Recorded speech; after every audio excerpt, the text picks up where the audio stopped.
కొత్త సర్కార్ వచ్చినాక ఏం నడిచిందంటే ప్రగతి భవన్ ముంగట ముండ్ల కంచెలు వీకేసి ప్రజావాణి వెట్టుడు, 2 గ్యారెంటీలు అమలు చేసుడు, తెలంగాణ అప్పుల కథలు అసెంబ్లీలో చెప్పుడు, కాళేశ్వరం ప్రాజెక్టు మీద ఎంక్వైరీకి ఆర్డర్ వేసుడు, కరెంటు ఒప్పందాల మీద విచారణ చేపించుడు, సీఎం కాన్వాయ్ తగ్గించుడు, ధర్నా చౌక్ ఫుల్ పర్మిషన్ ఇచ్చుడు.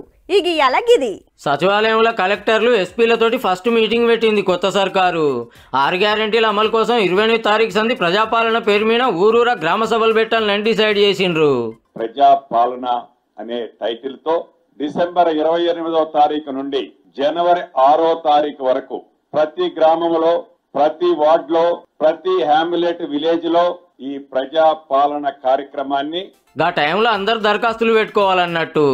ఆఫీసర్లు జాగ్రత్తగా పనిచేయాలి, మునుపు లెక్క లాపర్వా చేస్తే ఊకం, అందరికీ స్వేచ్ఛ ఉండాలి, అట్లని తప్పులు చేయనియొద్దానికి వచ్చిండు సీఎం సారు. ధరణితో తిప్పలైతుంది, దబ్బున్న తీరుస్తామన్నారు. డ్రగ్స్ తందా పని పట్టాలని ఆర్డర్ వేసిండు పోలీసులకు. డ్రగ్స్ విషయంలో ఈ ప్రభుత్వానికి ఒక క్లారిటీ ఉంది.